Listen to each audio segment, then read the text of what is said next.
ఈ 21 అవతారాల్ని ఒకసారి వింటే చాలు, వాటి పేర్లు విన్నంత మాత్రం చేత విష్ణు ప్రీతికి పాత్రుడవుతాడు. వేరొక్కసారి జాగ్రత్తగా వినండి. మొట్టమొదట ఆదినారాయణుడు, సనకసనందనాదులు. దాని తర్వాత వచ్చినటువంటిది యజ్ఞవరాహావతారం. యజ్ఞవరాహావతారం తర్వాత నారదుడు.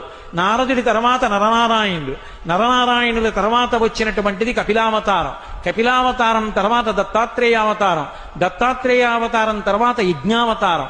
యజ్ఞుని యొక్క అవతారం తర్వాత వృషభావతారం. వృషభావతారం తర్వాత వచ్చింది పృథుమహారాజు గారి అవతారం. పృథుమహారాజు గారి అవతారం తర్వాత వచ్చినటువంటి అవతారం మత్స్యావతారం. తర్వాత కూర్మావతారం. తర్వాత ధన్వంతరి. తర్వాత మోహిని.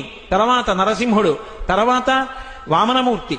తర్వాత పరశురాముడు. తర్వాత రాముడు. తర్వాత బలరాముడు. బలరాముడి తర్వాత కృష్ణ భగవానుడు. కృష్ణ భగవానుడి తర్వాత బుద్ధావతారం. బుద్ధావతారం తర్వాత కల్కి అవతారం.